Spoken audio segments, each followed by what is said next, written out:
제가 여러분들을 뵌 지가 한 2년 6개월 됐는가요? 기억나시는가요?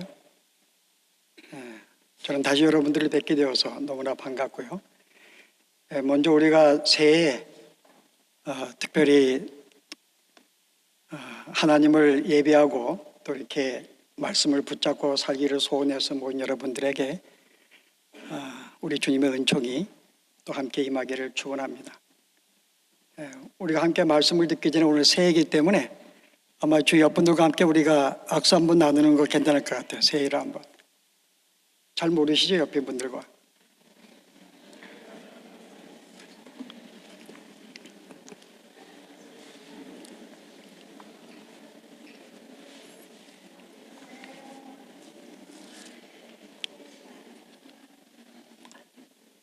실은 우리 새해 첫날이기 때문에 이 말씀을 어떤 말씀을 전할지 이게 쉽지가 않습니다. 우리가 새로 도전이 되는 말씀을 증가하면 좋겠는데 실제 우리가 새해를 우리가 들어가기 전에 먼저 현재 우리의 삶을 돌아보지 아니하면은 새해에 우리가 새로운 것을 결심하기가 힘듭니다. 그래서 오늘은 우리가 새해 첫날이지만은 어떤 우리가 새 소망에 힘을 주는 말씀보다는 지난 1년 동안 우리의 삶을 다시 한번 돌아보면서 우리가 주 앞에 어떤 모습으로 우리가 신앙생활을 해왔고 그리고 앞으로 우리가 어떤 모습으로 이제 변화가 되어서 서야 할지를 이 시간 서로 돌아보고 상기하는 시간을 갖고자 합니다. 이런 점에서 오늘 제 말씀이 특별히 새해를 맞는 여러분들에게 힘이 되기 원하고 큰 격려가 되기를 원합니다. 우리 함께 기도하시고 또 함께 말씀 보도록 하십시다.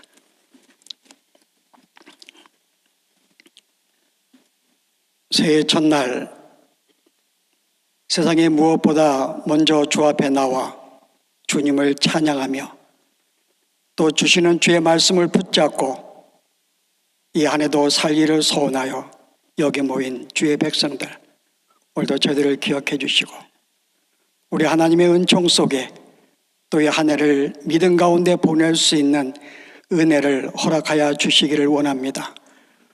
오늘은 저희들의 주 앞에 믿음 가운데 서기 전에 우리가 지난 1년간 어떠한 믿음의 삶을 살아왔으며 현재 우리가 주 앞에 어떤 모습으로 서 있는지 우리의 자신을 다시 한번 돌아보며 또한 새롭게 믿음 가운데 서기를 저희들이 결심합니다. 오늘도 저희들에게 말씀해 주시고 우리의 참된 모습을 보게 하시며 우리가 어떻게 주 앞에 믿음 가운데 살아야 될지 오늘도 저희들에게 교훈하여 주시옵소서. 예수 이름으로 기도합나이다. 아멘. 실제 우리 명 목사님이 저에게 집회에 대한 이 좀 말씀을 증가하면 좋겠다고 말씀하셨는데 실제 제가 2년 반 전에 여기에 와서 아마 평신도 대학이 아마 있잖아요. 그래서 거기서 한 5일 정도 함께 말씀을 나눴는데 그때 제가 나누고 싶었던 말씀을 다 나누었어요. 그래서 오늘은 앞으로 4일 동안 무엇을 해야 될지 실은 그 말씀 받고 굉장히 많이 기도하고 있었는데요. 하나님께서 오늘은 우리가 어떤 이 새로운 소망에 대한 말씀보다는 우리의 자신을 돌아보면 좋겠다. 그래서 우리가 주 앞에 지금 어떤 모습으로 서 있는지 다시 한번 돌아보는 시간만 가지면 좋겠다 생각을 해서 오늘 우리가 이 탕자의 비유 누가복음 15장의 말씀을 우리 함께 우리가 보기를 원합니다. 우리 말씀 한번 보실래요? 누가복음 15장 오늘은 11절에서 30절까지인데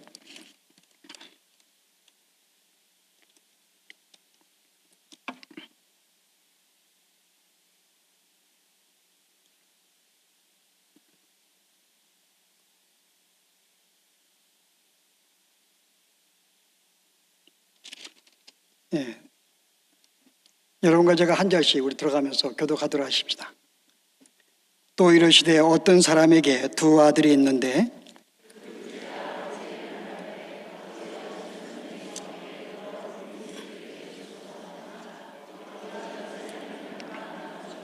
그 며칠이 안 되어 둘째 아들이 재물을 다 모아가지고 먼 나라에 가 거기서 호랑방탕하여 그 재산을 낭비하더니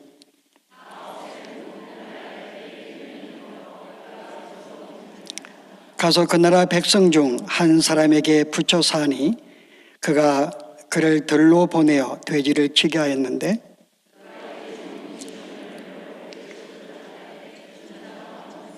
이에 스스로 돌이켜 이르되 내 아버지에게는 양식이 풍족한 품꾼이 얼마나 많은가. 나는 여기서 줄여 죽는구나.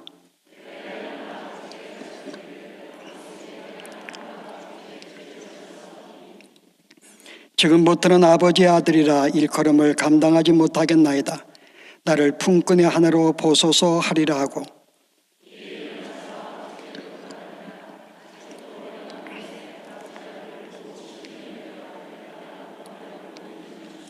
아들이 이르되 아버지 내가 하늘과 아버지께 죄를 지었사오니 지금부터는 아버지의 아들이라 일컬음을 감당하지 못하겠나이다 하나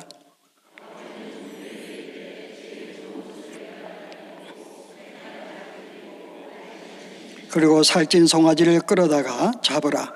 우리가 먹고 즐기자.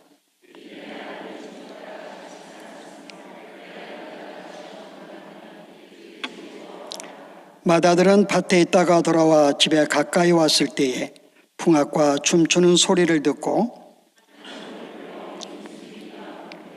대답하되 당신의 동생이 돌아왔음에 당신의 아버지가 건강한 그를 다시 맞아들이게 됨으로 인하여 살찐 송아지를 잡았나이다 하니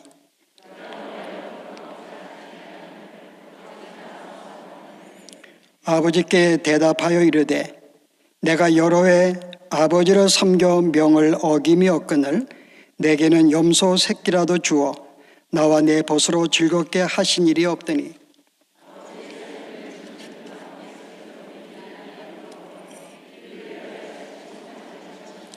아버지가 이르되 예 너는 나와 항상 나와 함께 있으니 내 것이 다 내 것이로되 이 동생은 죽었다가 살아났으며 내가 잃었다가 얻었기로 우리가 즐거워하고 기뻐하는 것이 마땅하다 하니라. 예. 제가 31절까지 했는가요?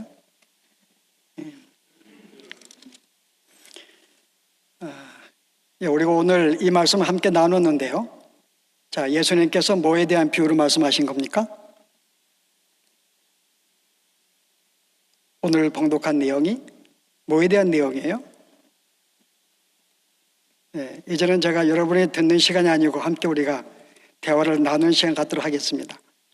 네, 뭐에 대한 이야기예요? 탕자에 대한 이야기일까요?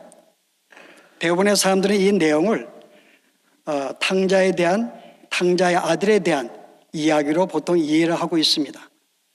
그러나 실제 본문을 잘 읽어보시게 되면 이 내용은 돌아온 탕자에 대한 내용이 아니에요. 자, 누구에 대한 이야기일까요? 바로 탕자를 받아들이지 못한 첫째 형에 대한 이야기입니다. 이 교훈은 첫째 형한테 주기 위한 거예요. 첫째 형은 둘째와 틀립니다. 둘째는 말씀을 불순종하고 아버지의 말씀에 명령에 순종하지도 못하고 아버지를 떠나서 세상을 더 좋아했고 물질에 취해서 살았던 그런 아들이었습니다.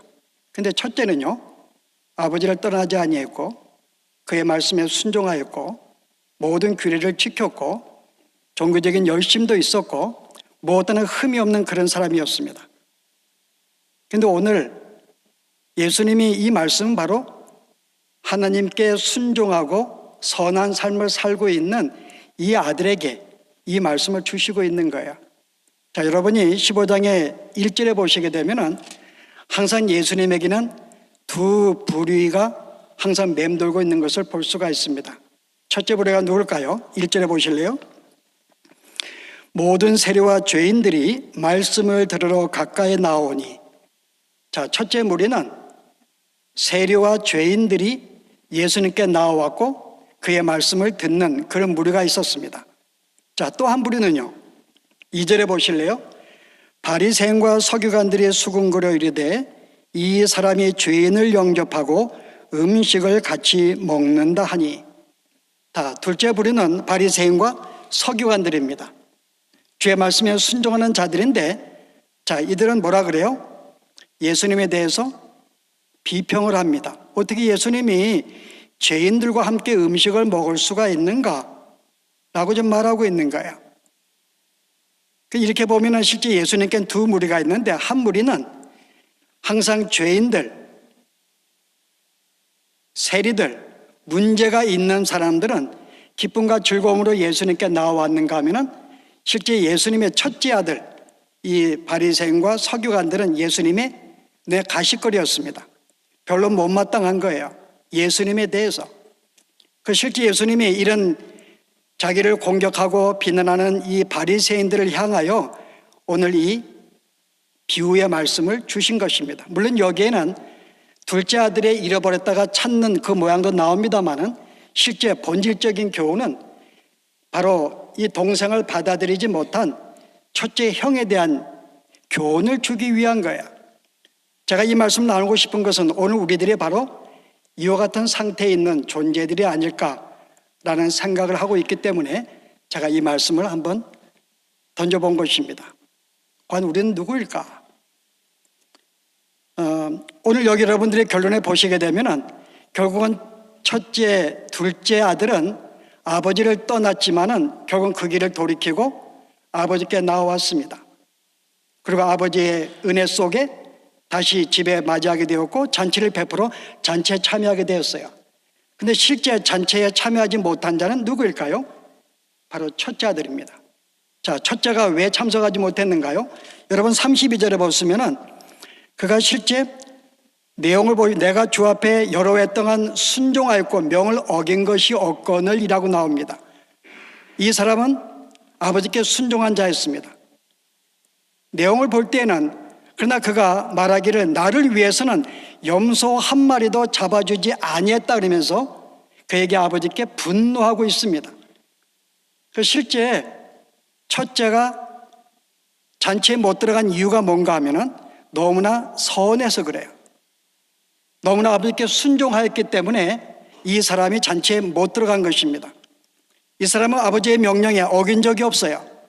항상 그 앞에 충성했고 말씀에 순종했고 모든 법규와 규례를 지키고 있는 자였습니다. 그런데 이 사람이 화를 냈고 실제는 결론적으로는 잔치에 못 들어가게 되었어요. 어떻게 이런 일이 있을 수 있을까? 분명히 이는 하나님을 잘 믿는 사람이었고 말씀에 순종하는 자였는데 어떻게 이 사람이 잔치에 들어가지 못하게 되었을까? 자, 그 이유가 뭘까요? 자, 우리는 몇 가지를 우리는 간단하게 살펴볼 수가 있습니다. 자, 첫째 보실래요? 32절에 뭐라고 이야기하는가 보실래요?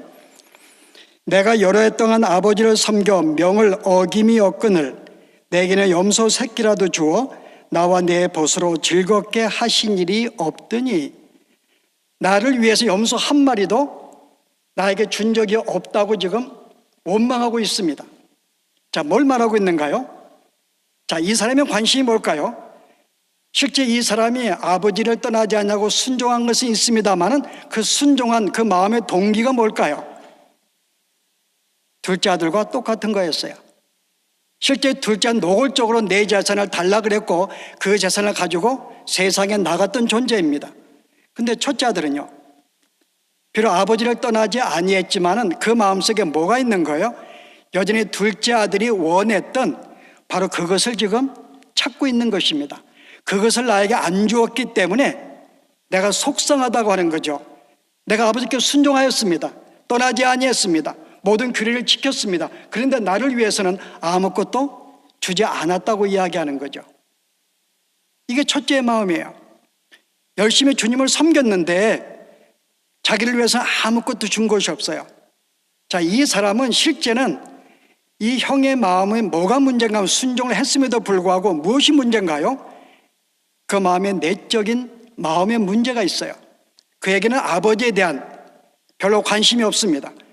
그가 아버지를 섬긴 일이 뭐 때문에요? 아버지를 기뻐하고 즐거워하고 정말 아버지를 자랑스러워해서 그에게 섬기거나 순종한 것이 아닙니다.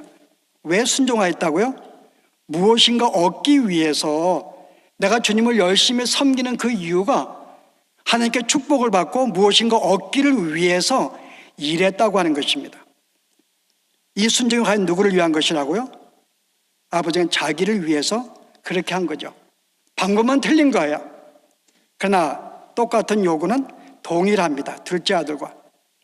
여러분, 실제 성경에는 이와 같은 내용들을 많이 지적하고 있어요. 여러분, 예수님의 제자들이 있는데 제자들은 3년 동안 주님을 따라다녔지만은 거의 한 명도 주님을 온전히 섬기지를 못했어요. 마태복음 20장의 20절 이하에 보시게 되면은 예수님이 예루살렘에 이제 올라가시고 십자가를 지러 가십니다. 내가 잠시 후면 십자가를 지겠다고 말씀했는데 그 순간에 세베대의 두 아들의 어머니가 예수님께 나와요. 기억하시죠? 나와서 뭐라 그래요? 예수님이 예루살렘에 입성하시게 되고 왕이 되시거든 내 한 아들은 우리 하나님의 우편에, 주님의 우편에, 한 사람은 좌측에, 우리가 옛날 말로 한 사람은 좌정성, 한 사람은 우정성을 만들어 달라고 한 거죠. 그랬더니 이 모든 말을 듣고 있는 다른 10 제자가 이 말을 듣고 어떻게 했는가요? 그 두 아들을 보고 심히 분노하여 그럽니다. 자, 10 제자가 왜 분노했을까요? 10 제자들이 실은 자기들 동일한 목적이거든요. 자기들 예수님을 따르는 이유가 예수님이 이제 예루살렘에 가셔서 이제 이 땅의 왕이 되시거든 뭔가 그 자리에 한 자리 없고 세상에 출세하겠다고 예수님을 따라다녔는데 자, 누가 먼저 세척을 한 거예요? 세베대의 두 아들이 어머니를 데리고 와서 먼저 두 아들을 가장 높은 데 앉혀달라고 간청한 것입니다. 이 말을 듣고 분노한 거예요. 우리가 갖기 원하는데 실제 예수님의 제자들도 예수님을 따라다녔지만 정말 예수님을 메시아로 알고 그를 사랑하여 따라다닌 게 아닙니다. 여전히 그들도 세상의 영광과 이 땅의 물질의 축복과 명예를 얻기 위해서 실은 따라다닌 거예요. 그래서 세베대의 이 두 아들에 대해서 분노한 것입니다. 여러분들은 어떠시대요? 여러분들이 기도하실 때 보통 여러분 스스로가 보실래요? 기도할 때 거의 90% 이상이 무슨 내용일까? 여러분 달라는 것입니다. 실은 달라는 거 아니죠? 나에게 이런 문제가 있습니다. 나에게 사업의 문제도 있고 건강의 문제도 있고 자녀의 문제도 있고 여러 가지 문제에 대해서 하나님 나에게 도와주십시오. 채워주십시오. 물론 기도하는 거 하나님의 자녀로 마땅하고 아름다운 것입니다. 그러나 오늘은 강구하지 말라는 그런 내용이 아니에요. 제가 뭐 하다가 이 얘기했어요? 제가 지금 8시간 운전하고 오느라고 지금 여기 섰지만은 다리가 후들 떨려서 지금 제정신이 아닙니다. 여러분이 잊어버리시면 저도 잊어버려요. 제가 뭐 하다가 이 얘기 나왔죠? 뭐 하다가 이게 나왔어요? 예? 예, 여러분들의 기도가 과연 무엇일까? 실제 우리는 대부분의 우리의 기도는 뭔가 하면은 여전히 우리의 이 땅의 것들에 대한 내용들입니다. 대부분의 기도는 그거 달라는 거예요. 과연 우리가 정말 주님을 사랑해서 내가 주님을 기뻐하여 주님을 찬양하고 기도하며 교제하는 것이 아니라 우리의 기도의 모든 내용들은 달라는 거죠. 물론 세상에는 똑같은 걸 요구해요. 그 세상인들이 찾고 있는 것을 우리도 똑같이 우리도 찾고 있습니다. 방법은 틀려요. 자, 세상의 사람들은 뭐로 그걸 찾을까요?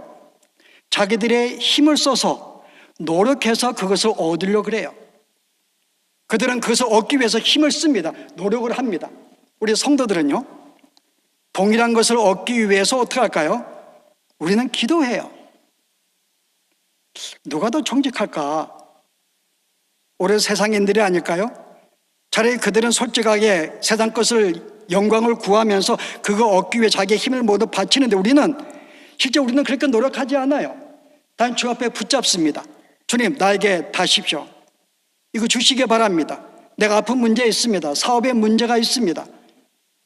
실제 우리의 기도를 보게 되면 거의 모든 기도가 하나님과 깊은 교제 속에 그분으로 기뻐하는 어떤 그런 우리가 간구의 내용보다는 거의 달라는 거예요. 우리가 그런 점에 볼 때 오늘 여기 이 사람과 형과 우리가 큰 차이가 있을까? 우리가 나와 주 앞에 예배하고 오늘 특별히 여러분들이 새해를 맞아서 함께 나왔습니다. 특별히 우리가 새해 집회를 갖게 되는데 오늘 우리가 첫날 함께 나왔어요. 왜 나왔는가요? 새해를 맞아서 내가 예배를 드리게 되면 하나님이 그 마음을 받으시고 또 한 해를 축복해 주시기를 바라는 마음? 아니면은 정말 내가 하나님을 사랑하고 경배하여 마땅히 우리가 새해 첫날은 무엇보다 하나님을 내가 찾으며 그를 내가 경배드리고 기뻐하는 이 삶을 갖기 위해서 여러분 오늘 나오신 이유가 뭘까요? 우리는 예배를 주 앞에 드리면서 또한 내적으로는 내가 주 앞에 예배하고 경배하고 드렸기 때문에 그 다음에는 주께서 이 모습을 예쁘게 보셔서 또 한 해를 주님이 은혜 가운데 사고 축복 가운데 살 수 있는 복을 비는 마음이 우리 마음에 조금이라도 있지 않을까요? 실은 우리는 그런 마음을 가지고 나올 수도 있습니다. 우리 대부분의 기도들이 그래요, 여러분. 근데 실제 성경은 바로 이런 삶을 가르쳐서 이게 육적인 삶이라고 이야기합니다. 우리는 실제 나와서 예배하는 것이 우리는 영적으로 생각을 해요. 나와서 우리가 찬양하고 예배드립니다. 기도해요. 이게 영적인 일로 보지만 실제적으로는 영적인 일이 아닐 수가 있어요. 한과 같이. 그가 순종했지만은 그러나 아버지에 대한 관심이 없습니다. 오히려 아버지를 통해 순종했기 때문에 주어지는 어떤 이 땅의 것들을 마음에 있었죠. 동기가 문제야. 성경 그것을 육적인 것을 추구했다고 이야기를 합니다. 제가 조금 더 이야기를 해볼까요? 제가 지금 설교를 합니다, 여러분. 영적이에요, 육적이에요? 여러분 지혜로우셔가지고 답변을 잘 안 하시네, 그죠? 예.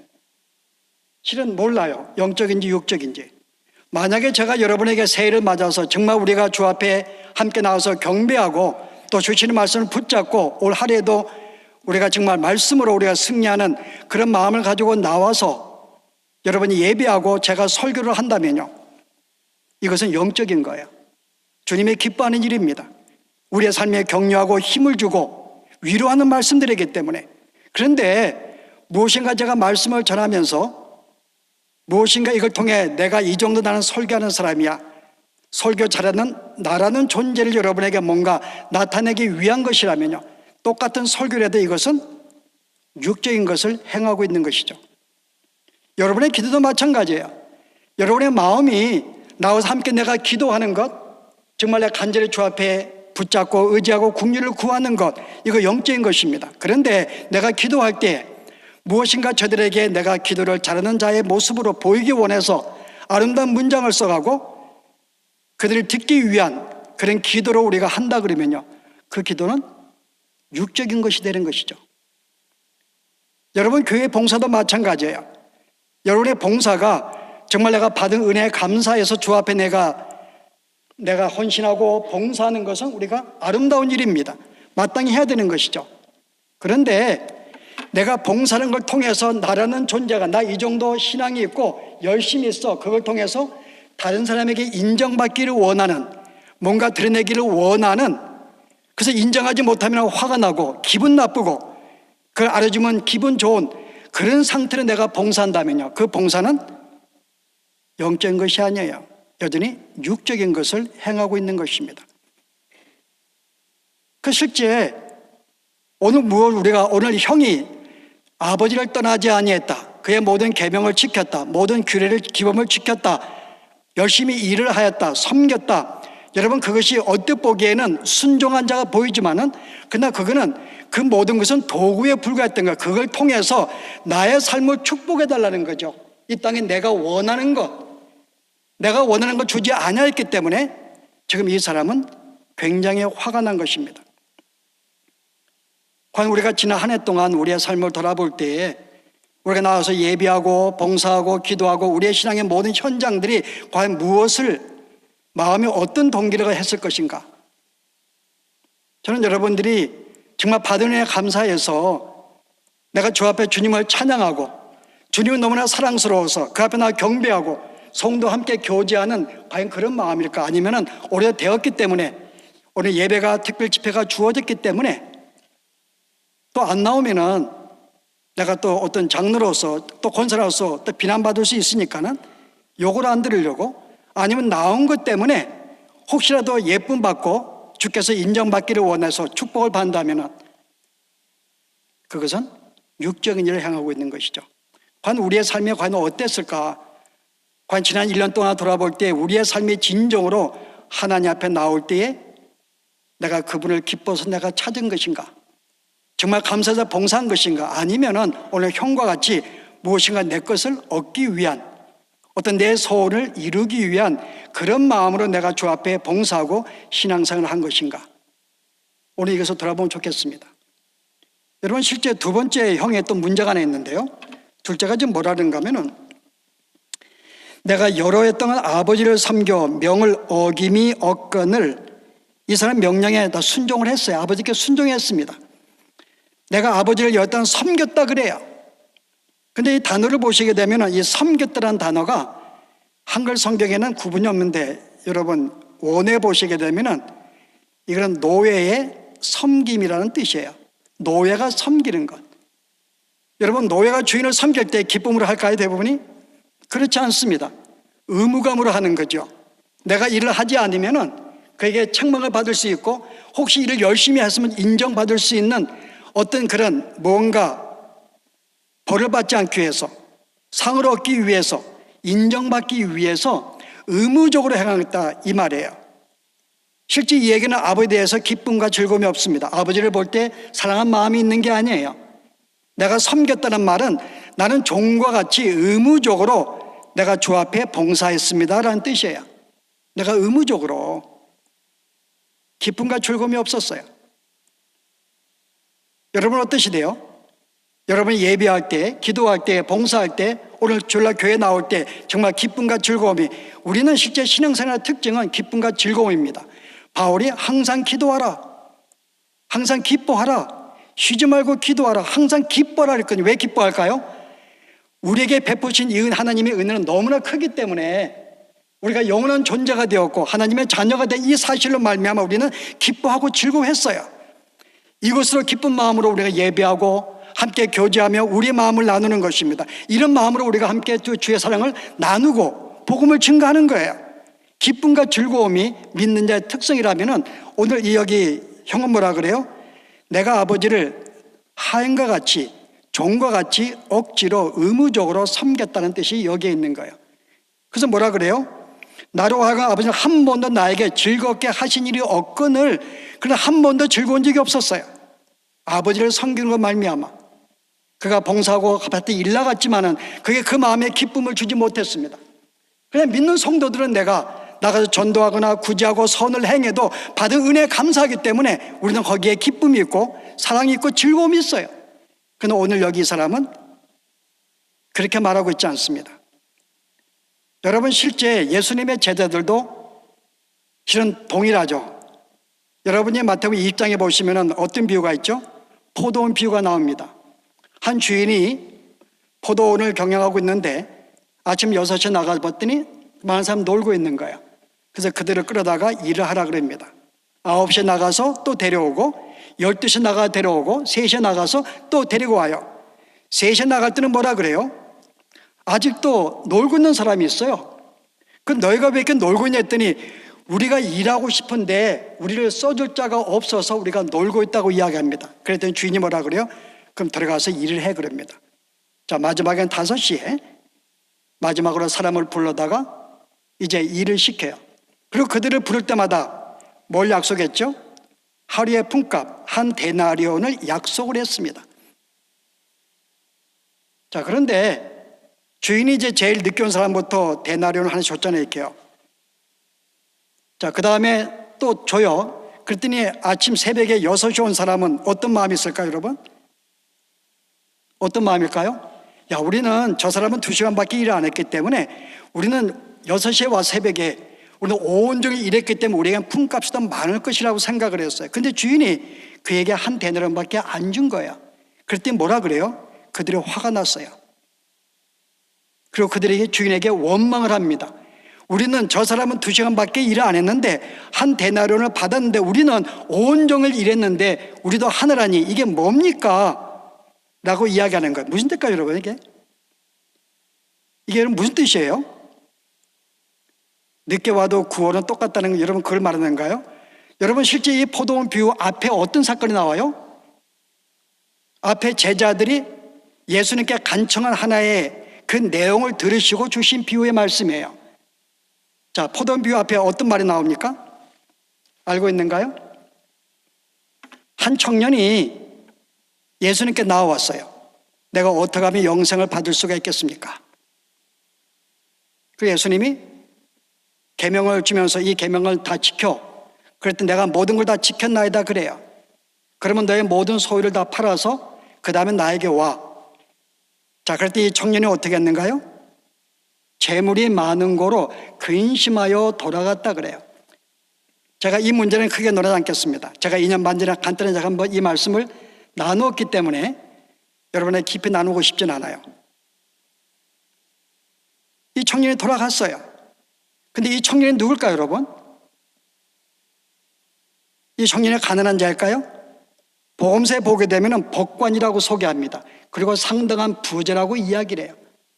이 청년은 세상에 가질 수 있는 거의 모든 명예도 가지고 있었고 세상에 가질 만한 모든 재물도 가지고 있던 사람이었어요. 근데 이것이 그에게는 기쁨을 주지 못했어요. 뭐 때문에요? 영생한 문제가 놓여 있었기 때문에요.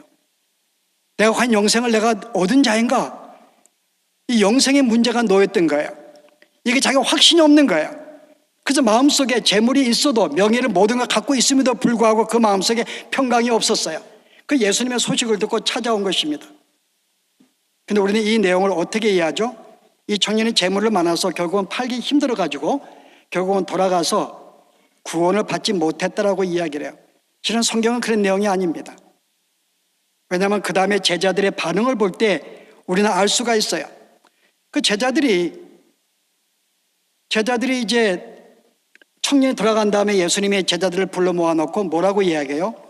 야, 하나님의 나라는 실은 낙타가 바늘기에 들어가는 것보다 부자가 천국에 들어가는 것보다 더 쉬워라고 이야기해요.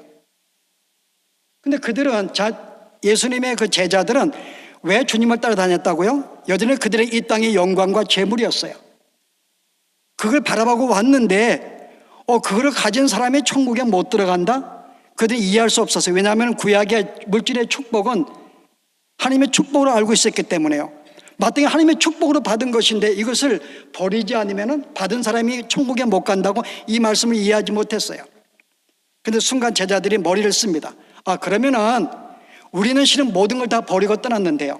모든 걸 다 버리고 주님을 쫓아다녔습니다. 그러면 우리를 위해서는 무엇이 있는가요? 우리에게 무엇을 주실 건가요? 라고 물어요. 여러분 굉장히 아이러니하죠, 그죠? 지금 금방 모든 재물을 다 놓고 와야지만이 구원을 얻겠다고 말씀했는데 지금 제자들이 뭐라 그래요? 우리는 내가 가지고 있는 그물도 버렸고 모든 걸 버리고 주님을 따라 다녔기 때문에 그런 보상으로서 우리에게 더 뭘 주시려는가 묻습니다. 그때 예수님 뭐라 그래요? 너에게 수많은 영광과 만약에 전투를 바쳤으면 배의 축복을 받게 될 것이야 라고 하면서 그 다음 뭐라 그래요? 그러나 먼저 된 자가 나중되고 나중된 자가 먼저 될 것이라는 말씀하시면서 포도원 비유로 갑니다. 그냥 포도원 비유도 마지막에 그 내용으로 끝나니까요. 먼저 된 자가 나중되고 나중된 자가 먼저 된다. 그래서 이 포도원 비유는 앞에 제자들의 반응과 연관된 말씀이에요. 자, 제자들이 지금 뭘 요구했는가요? 자, 그 전에 간단하게 이 제자들은 실제 문제가 뭔가 하면은 지금 이 청년은 재물도 있었고 명예도 있었지만은 여기에 관심이 없었어요. 더 이상 여기에 소망이 없습니다. 그리고 오히려 영생 문제로 주님께 온 자였어요. 근데 오히려 제자들은 바로 그 청년이 같이 이렇게 저버리고 있는 별로 기대하고 소망을 품지 않는 그곳에 지금 제자들은 관심을 가지고 있는 걸 볼 수가 있어요. 물론 제자들이 먼저 왔어요. 근데 그들에게 뭐가 없을까요? 오늘 이 말씀을 가지고 포도원 비유를 주신 것을 볼 때 그래 너희들은 6시 온 사람들이야. 그런데 너 똑같이 하나님의 한 데나리온만 주십니다. 여기에 제자들이 화가 난 거죠. 우리는 모든 걸 바치고 더 많이 주님을 일찍 따라다녔고 더 많이 봉사했는데 우리 위해서 똑같다고요? 늦게 온 사람과 똑같다고요? 묻는 거예요. 자, 제자들의 문제가 뭘까요, 여러분? 오늘 여기에 포도원 비유 말하고 있어요. 여러분 실제 포도원 비유의 주인이 사람들을 부를 때 뭐라고 불러요? 너가 왜 아직도 놀고 있느냐? 그랬더니 뭐라 그래요? 우리를 일하고 싶은데 써줄 자가 없어서 지금 이러고 있나이다라고 이야기합니다. 포도원에 들어온 사람들은 다 어떤 사람들이에요? 일하고 싶었던 사람들이에요. 거기에 들어가서 비록 내가 돈을 많이 벌지 못한다 할지라도 우리가 일을 해보지 않는 사람은 알지요. 오랫동안 직장을 쉰 사람들은 압니다. 일하고 싶어요. 돈을 적게 벌어도. 그 마음이 있는 거야. 일하고 싶은 것. 그 모든 사람이 일하고 싶은데 주인이 그를 들어서 포도원에 들어오게 만듭니다. 자, 그랬더니 이들은 너무나 기쁜 거죠. 정말 어떤 그 일을 하는 수 있는 자리를 준 데에서 너무나 기쁘고 즐거웠어요. 그 처음에는 그들이 기쁨과 즐거움으로 일을 했는데 나중에 그 기쁨과 즐거움이 상실하게 된 거죠. 뭐 때문에요? 그들이 원하는 그 정도의 대가를 얻지 못했기 때문에 기쁨이 없었던 거예요. 우리가 처음에 주님을 믿었을 때 여러분 어땠어요?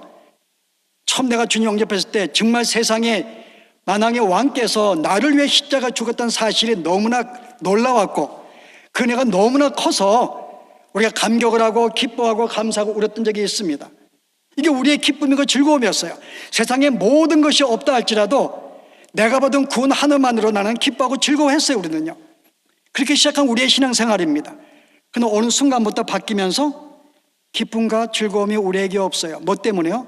이 땅의 삶의 문제들로 말미암아 내가 원하는 게 성취 안 됨으로 말미암아 어떤 문제들을 만나서 무엇이 이루어지지 않았기 때문에 이 모든 문제들로 말미암아 점점 내 마음속에 원망이 생기고 불평이 생기고 그런 마음이 생기는 거예요.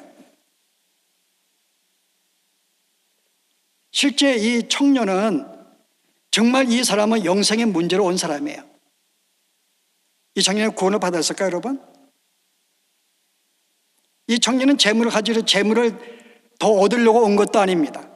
명예를 더 높이려고 온 것도 아니에요. 영생 문제로 왔어요. 근데 이 사람이 우리가 재물이 많아서 근심해서 갔다 그랬길래 우리는 구원을 잃었다고 생각을 해요. 자, 이 사람이 근심한 게 뭐 때문에 근심인데요? 여러분이 근심할 때 뭐 때문에 근심해요? 뭐 많은 걸 처리한 게 힘들어가지고 근심할까요?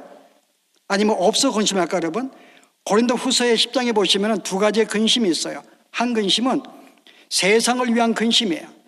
또 하나는 하나님을 위한 근심입니다. 여러분, 이 청년이요, 만약에 예수님의 그 말씀을 듣고 비웃고 갔다면 어떻게 됐을까요? 누가복음 보시게 되면 여러분들이 예수님이 그 물질의 비유를 하시면서 사람이 하나님과 물질을 겸하여 섬길 수가 없다 그럴 때 바리새인들은 돈을 좋아하는 자라 그들이 그 말씀을 듣고 예수의 말씀을 비웃건을 그럽니다. 무슨 소리야, 물질은 축복인데 저 말은 엉터리야 라고 거절해 버린 거예요. 그 말씀을 비웃었어요. 만약에 청년도 재물 하나님의 축복인데 라고 비웃고 갔다면요, 우리는 구원이 없을 수가 있죠. 그런데 이 청년은 재물의 문제로 온 게 아니라 영생의 문제로 왔죠. 이 청년은 근심함으로 갔어요. 자, 이 근심이 돌아갔습니다. 집으로. 근심이 사라졌을까요? 그는 끊임없이 계속 만약에 혹시 물질 때문에 돌아갔다 할지라도 계속 근심은 가지고 있을 것입니다. 계속 근심할 거예요. 정말 이것 때문에 그런가? 내가 정말 버려야 되는가? 근심할 거 아닙니까? 그러다 어느 순간에 예수님 십자가에 죽으시고 보란 소식을 듣게 되면은 그때 그 사람은 주님께 돌아올 수가 있죠. 또 뭐라 그래요? 부자가 천국에 들어가기 힘들다 그럴 때 제자들이 그러면 누가 천국에 들어갈 수 있습니까? 했더니 예수는 뭐라 그래요? 사람은 할 수 없지만은 하나님은 할 수 있어. 부자도 하나님은 할 수 있다는 거죠. 여러분, 이 청년은 실제 나중에 예수님께 늦게 조인을 하게 되지만은 나중된 자예요. 그러나 이 사람의 근본적인 것은 영생의 문제입니다. 이것을 발견하는 순간에 기쁨과 즐거움이 있는 나중된 자가 먼저 되는 사건을 소개하고 있는 거죠. 그러나 오늘 주님을 먼저 믿은 자들, 주님으로 기뻐하고 즐거워하는 하루하루의 모든 삶이 기쁨과 감사와 어떤 이런 삶의 우리의 연속이 아니라 늘 근심과 걱정과 염려 속에 그것이 무엇으로 말미암아 하나님과의 그릇된 관계가 아니라 이 땅의 것들을 내가 원하는 만큼 취하지 않는 것으로 말미암아 우리는 늘 근심 속에 있어요. 그래서 우리는 내가 누렸던 주님 맞았을 때 그 기쁨과 즐거움이 어느 순간부터는 이 땅의 것들로 말미암아 우리는 기쁨과 즐거움을 상실하게 됐죠. 오늘 여기 탕자 형은 실제 주님을 자기 아버지 대해서 기쁨과 즐거움과 그를 섬기는 일이 자랑스럽구나 그런 마음이 전혀 없어요. 종과 같이 하인과 같이 억지로 내가 이것을 행해야지만이 복을 받을 수가 있고 행하지 않으면 벌을 받을 수밖에 없는 그런 생각 속에 일을 했다고 하는 것이죠. 이게 오늘 우리의 삶의 현장의 모습이 될 수도 있습니다. 오늘 여러분들이 주님을 섬길 때에 과연 내가 어떤 마음으로 내가 주 앞에 나와서 봉사하고 예배하며 주님을 섬겼을까? 나에게 주었던 그 기쁨과 즐거움은 어느 순간에 상실하고 우리가 뭐 때문에 근심하고 걱정하는가요? 과연 우리의 기쁨이 있을까? 오늘 형은 이런 마음이 없었어요. 그래서 그가 아버지에게 순종했음에도 불구하고 그는 지는 아버지께 인정받지 못하는, 오히려 둘째보다 못한 그런 존재가 된 것이죠. 차라리 이 둘째는요, 여러분 어떤 자의 둘째는요? 둘째는 첫째는 이 재물과 명예가 자기에게 기쁨을 준다고 생각을 했어요. 그걸 내가 갖게 되면은, 그냥 막상 해보니까는 못 돼요. 아무 의미가 없는 걸 그가 결국 발견해요. 그리고 뭐라 그래요? 내가 이것이 없다 할지라도, 내가 아버지께 가서 그의 종이 된다 할지라도 아버지와 함께 있는 게 얼마나 기쁨이고 행복인지를 그가 발견합니다. 아버지의 종들은 풍성한데 내가 아버지와 자체에 있는 건 너무나 기쁜데, 둘째는 이것을 발견했어요. 처음에는 세상의 것들이 기쁨이 된 줄 알았는데, 행복이 된 줄 알았는데 막상 보니까는 그게 아니었고 진짜 아버지와 함께 있는 것이 이 자체가 기쁨인가 알았거든요. 그러나 형은 오히려 그걸 알지 못했어요. 아버지와 함께 있음에도 불구하고 아버지가 뭐라 그래요? 얘야, 이 모든 재산은 다 너 거 아니냐, 다 너 건데 뭘 그렇게 내가 염려하고 화가 나, 이거 다 너 건데. 아버지 자체와 함께 있는 자체가 아버지의 모든 것을 누릴 수 있는 모든 축복의 길이고 축복의 삶인데, 그러나 아버지와 함께 있음에도 불구하고 그 기쁨을 누리지 못한 거죠. 그게 둘째가 발견한 거예요. 실제 여러분이 주님을 섬기고 우리 함께 교회 봉사하면서 실제 우리에게 정말 내가 아버지와 함께 있는 그 자체, 주님이 내가 섬기는 그것이 얼마나 기쁨과 즐거움인지를 우리가 함께 마음에 알고서 그런 마음으로 섬기고 있는지, 오늘 바로 이 사람이, 형이 우리에게 그것을, 우리의 삶을 돌이키게 만들어줍니다. 과연 우리는 어떠할까? 그러나 근본적인 문제가 또 하나 있어요. 자, 여기에 화가 난 게 있잖아요. 지금 뭐라 그래요? 나에게 염소 새끼라도 주어 나와 내 벗으로 즐기게 하신 일이 없거든 아버지의 모든 재산을 창녀와 함께 삼켜버린 이 아들에게는 살찐 송아지를 잡았나이다. 지금 뭐라고 따지는 거예요? 지금 뭐라는 거예요? 실제 이 아들의 입장은, 여기 있는 이 모든 재산은 실제 누구 거예요? 이건 내 겁니다, 여러분. 이미 둘째 아들은 3분의 1을 가지고 벌써 떠났어요. 다 탕진해 버렸습니다. 남아있는 재산은 실제는 다 내 거죠. 그러면 내가 이 모든 내가 하나의 주인으로서 마땅히 아버지가 어떤 쓰실 때는 누구와 상의해야 돼요? 나와 함께 상의를 해야 되는 거예요.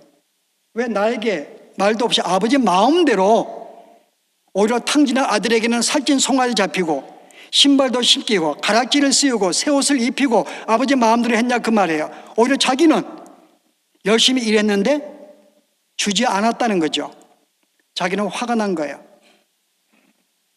여기서 올 때 이 첫째 뭔가 내가 주 앞에 내가 아버지께 떠나지 않고 순종했다는 그 사실로 말미암아 자기가 이 모든 상황을 자기가 통제하려고 하고 있는 것을 볼 수가 있어요. 그게 통제가 안 되기 때문에, 아버지가 그렇게 안 되기 때문에 실제 마음에 화가 난 거죠. 물론 우리가 이것은 우리 모든 믿는 성도들로 가질 수가 있는 것입니다. 우리 성도들이 우리가 하나님을 섬기고 말씀에 순종하고 믿음 가운데 살다 보면 어떤 생각이 들어요? 형과 같은 마음이 들어요. 우리는 나는 그래도 주 앞에 순종하고 나는 이 정도 의로운 사람이야, 나는 이 정도 괜찮은 사람이야 라고 생각하죠. 저 사람은요, 그렇지 않다는 거죠. 죄인 향해서는 범죄하고 상종하지 못할 자, 왜 하나님이 저에게 축복하실까? 벌 좀 주면 좋은데 라고 우리는 생각을 해요.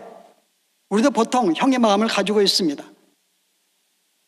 보통 다른 사람과 관계 속에서 나를 어떻게 생각해 믿는 자들이 보통 나를 특수한 어떤 범주 안에 나를 집어넣어요. 나는 하나님의 자녀이며 말씀에 순종하며 내가 주 앞에 계명을 어긴 적도 없고 나는 선도 행하고 구제도 하고 기도 예배도 하기 때문에 나는 저 사람은 낫다라고 생각을 해요. 그래서 어떤 잘못을 할 때에는 별로 나에 대해서는 별로 그렇게 정죄하지 않아요. 그냥 내가 이해하려고 그러고 그냥 아무렇지 않게 생각하고 그냥 대강 넘어갑니다. 나를 특수한 나를 범죄 안에 넣었기 때문에요. 다른 사람은요,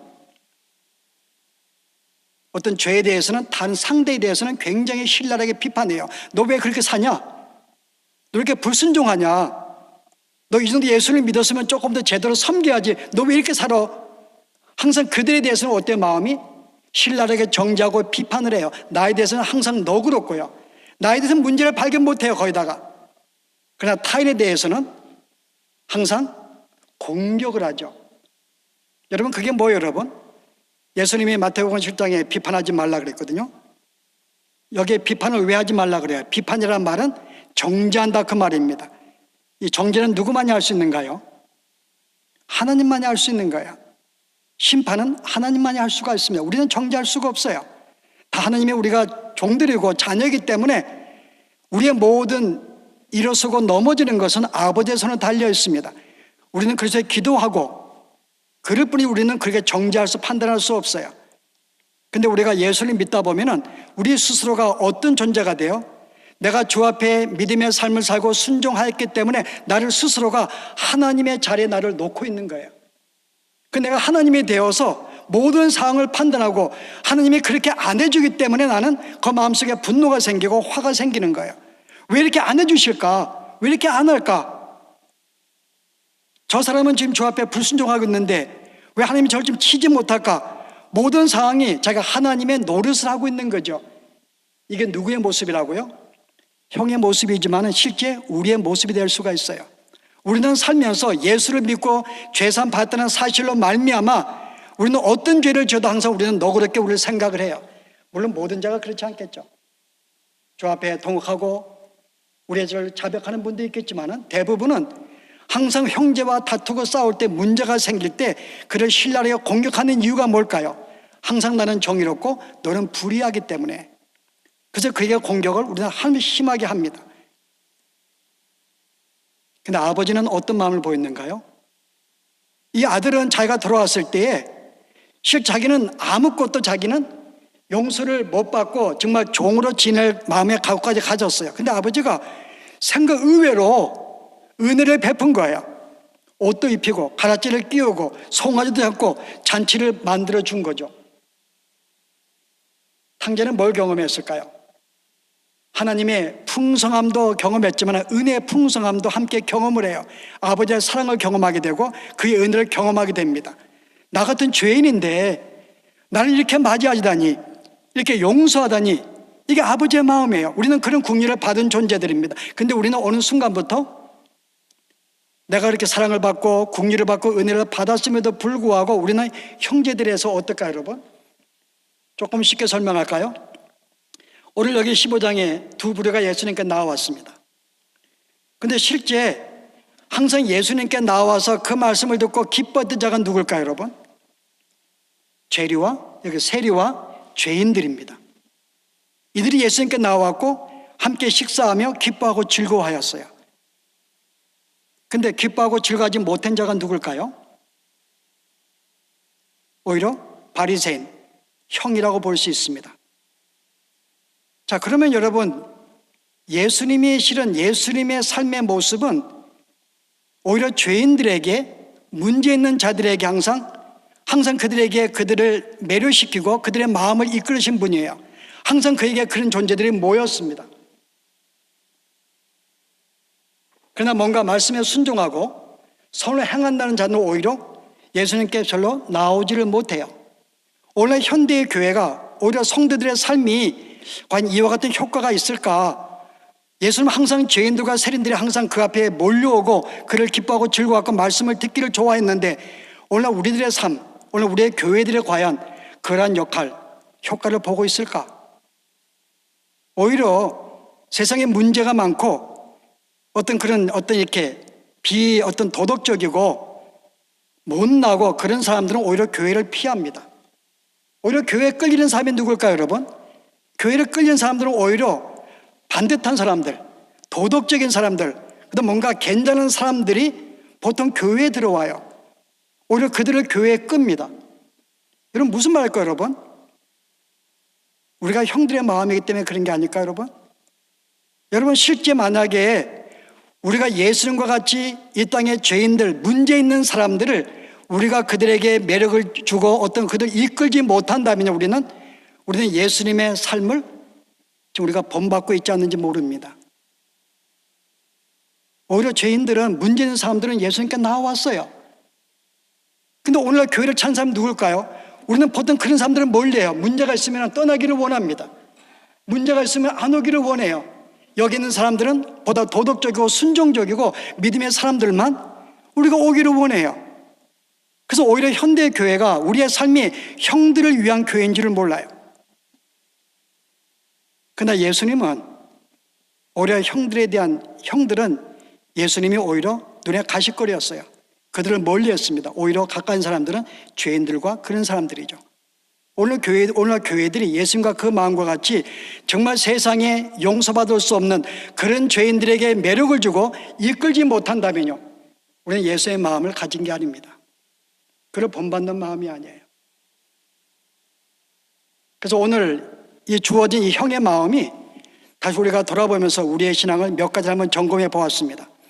과연 내가 주님을 섬기는 게 내가 받은 은혜에 감사하여 정말 내가 기뻐서 내가 하나님의 영광을 위해서 이 모든 걸 살아가는 것인가, 아니면 그를 섬기는 그 안에 내면적인 동기가 그를 통하여 무엇인가 이 땅에 번성함과 축복과 문제를 만나지 않고 번성하는 삶이 우리 마음속에 있는가, 이런 마음이 있다면 우리가 이 마음을 돌이켜야 됩니다. 둘째가 발견하였던가, 내가 아무것도 없어도 내가 아버지 집에 종이 된다 할지라도 그것을 만족하고 기뻐할 수 있는 그런 삶으로 돌아오지 아니하면 여전히 우리는 기쁨을 상실하게 돼요. 여전히 이 땅의 것들을 우리가 얻지 못한 것 때문에, 오늘 형이 내게 염소 한 마리 안 잡아둔 사실 때문에 우리는 항상 그런 마음으로 속상할 수 있어요. 왜 안 주시는가요? 이런 삶을 우리가 알지 못하게 하나님의 자리에 서서 우리가 하나님의 노릇을 하고 있는 것입니다. 이런 사람은 아무리 충성해도, 순종을 해도 그것은 또 다른 죄악의 모습인 것이죠. 우리가 가질 마음은 우리가 이 땅에서 우리 이웃들과 어떤 마음을 갖는가, 내가 받은 주의 사랑과 긍휼을 행하며 사는 것입니다. 이건 내일 우리가 조금 더 자세하게 하고 싶은데요, 우리는 그런 마음이 우리는 살아가는 거야. 우리를 만나는 사람마다 죄인들이 거기에 매력을 느끼고 우리에게 이끌리는 삶, 이게 우리가 할 삶입니다. 문제를 이제 피하고 멀리하는 삶이 아니라 오히려 그들에게 우리가 무엇인가 줄 수 있는, 기쁨을 주고 희망을 줄 수 있는 그런 삶의 현장으로 우리가 나아가야 된다는 것, 이게 오늘 새해를 맞으면서 다시 이와 같은 우리가 마음의 결심들을 가질 필요가 있지 않을까. 다시 우리의 삶이 현장을 돌아보면서요, 이 시간 한번 우리가 기도하면 좋겠습니다. 한번 여러분이 말씀을 기억하시면, 내가 지금까지 주님을 어떻게 섬겼는지, 나는 지금까지 동생과 같다고 생각했는데 어느 순간부터 형의 마음으로 이 땅에 살아오고자 했는지, 이제 새해를 맞아서 진실로 형과 같은 마음이 아니라 동생과 같이 이 땅의 것들이 아니라 하나님으로 기뻐하고 그분과 함께 있는 것이 큰 영광이며 즐거움인 줄 알고 그 기쁜 마음으로 섬기며 봉사하며 사랑을 나누는 이와 같은 삶이 우리의 삶이 되기를 이 시간 주 앞에 함께 우리 통성으로 기도하는 시간 갖도록 하십시다.